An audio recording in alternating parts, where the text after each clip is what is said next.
Hello বন্ধুরা, আজ তোমাদের সাথে শেয়ার করব 3D একটা ফ্লাওয়ার।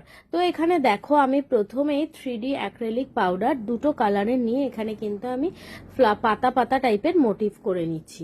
তো এখানে দেখো, তিনটে পাতার মতন মোটিভ করে নিয়ে ভেতর দিয়েও সেম ভাবেই কাজ করছি, একদম সি এর মতন করে কিন্তু জিনিসটাকে ছড়িয়ে দিচ্ছি।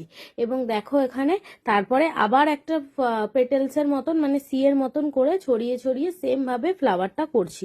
এবং সাইড দিয়ে দেখো এখানে পাতার মতন এক্সট্রা করছি, যাতে ফ্লাওয়ারটা আরো এক্সপেন্ড হয়। তোমরা যারা চাইছো এই 3D 5D এইসব ফ্লাওয়ার গুলো শিখতে, তোমরা কিন্তু আমাদের 12ই ফেব্রুয়ারি নেক্সট ব্যাচে জয়েন করতে পারো।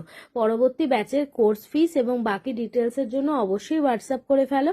আর এখানে দেখো ফ্লাওয়ারটা হয়ে যাওয়ার পর এখানে কিন্তু আমি পাতা করে ফেলছি সাইড দিয়ে। তো দেখো কিরকম লাগছে আমাদের ফ্লাওয়ারটা 3D, তো অবশ্যই জানিও।